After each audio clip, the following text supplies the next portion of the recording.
About avoidance, okay? But what are some of the symptoms of allergies, and how do you know if it's an allergy versus an infection? Symptoms of allergy can be anywhere from itchy, watery eyes, itchy nose, a tight throat, sinus congestion, ears feeling like they need to pop. You can even get itchy skin, and you could have abdominal or GI symptoms from even seasonal allergies. So how do you know that you don't have an infection, sinus infection or bronchitis that you need to see a doctor about?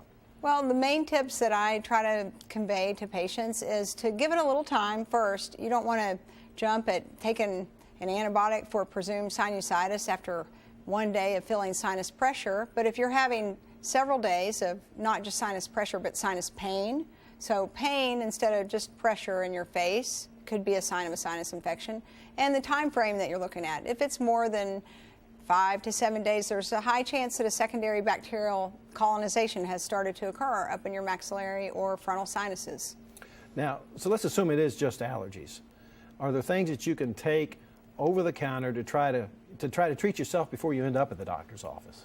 One of the best things to do would be to start allergy medication possibly May 1st or at the end of February to try to prevent yourself from getting into trouble, because once you've gotten into trouble, when you go to grab the typical things that are generally helpful like Claritin or Allegra or Zyrtec or Benadryl, or really the number one effective medicine, if you only had one medicine to choose, would be a steroid nasal spray. But then you mentioned Claritin and Allegra, Zyrtec, and you also mentioned Benadryl. There's a difference between those groups. There are. The first three that I mentioned really are considered non-sedating antihistamines. However, Zyrtec has been shown to cause some sedation, but they work in a separate pathway than Benadryl, and they can be taken in the same 24-hour time frame safely, as long as you don't get too much dryness up in your nasal passageways from the antihistamine effect. And Benadryl can cause drowsiness and actually puts a lot of people to sleep. Yes. Now, you also mentioned nose spray. The two new ones they used to be prescription, are now over the counter. Flonase and Nasacort? Yes. How do they work? They work by decreasing inflammation up in the nasal passageways. They're steroids. There are some newer ones, however, that are a combination of a steroid and antihistamine. So they stabilize cells known as mast cells to try to conquer the histamine effect.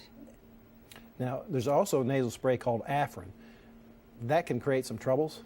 It can, especially if you have high blood pressure. But your body, it's somewhat can get addicted to Afrin very easily. So after using Afrin for 2 days, you want to quit and try to wean off from that using a simply saline nasal spray, like there's one known as Ocean Spray, or you can create your own by adding a teaspoon of salt to warm water.